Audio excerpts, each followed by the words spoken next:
హిందూ మతం యొక్క ప్రధాన దేవులలో ఒకరైన విష్ణువు తన అవతారాలకు ప్రసిద్ధి చెందాడు.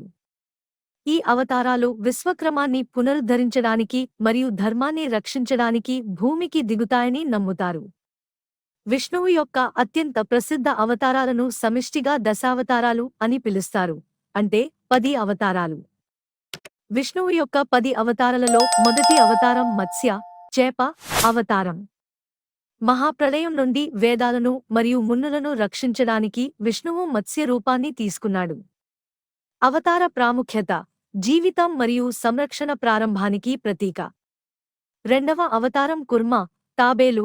విష్ణువు మందర పర్వతానికి మద్దతుగా తాబేలు రూపాన్ని ధరించాడు. దేవతలు మరియు రాక్షసులు అమృతాన్ని పొందడం కోసం పాల సముద్రాన్ని మథనం చేయడానికి దీనిని ఉపయోగించారు. అవతార ప్రాముఖ్యత: మద్దతు మరియు స్థిరత్వాన్ని సూచిస్తుంది. మూడవ అవతారం వరాహ, పంది.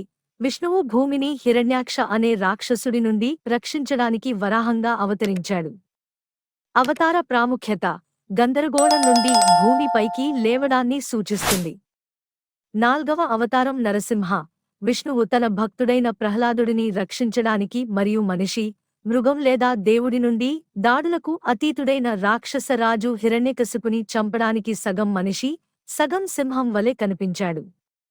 అవతార ప్రాముఖ్యత: భక్తుల రక్షణ మరియు చెడుపై మంచి విజయాన్ని నొక్కి చెబుతుంది. ఐదవ అవతారం వామన, మరుగుజ్జు బ్రాహ్మణ.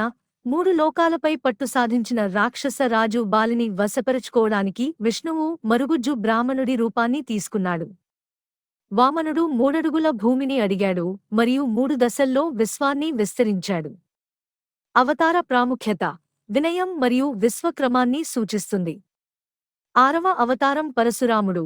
విష్ణువు పరశురాముడు, బ్రాహ్మణ యోధుడు, అవినీతి మరియు అణచివేత క్షత్రియుల, యోధుల వర్గం నుండి ప్రపంచాన్ని తొలగించడానికి అవతరించాడు. అవతార ప్రాముఖ్యత: న్యాయం మరియు ధర్మం యొక్క ప్రాముఖ్యతను సూచిస్తుంది.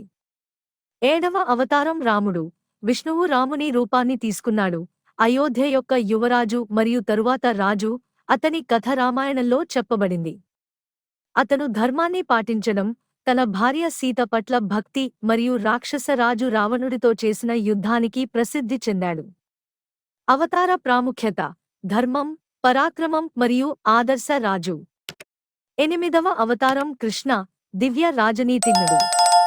విష్ణువు కృష్ణుడిగా అవతరించాడు. అతని జీవితం మరియు బోధనలు మహాభారతంలో, ముఖ్యంగా భగవద్గీతలో వివరించబడ్డాయి.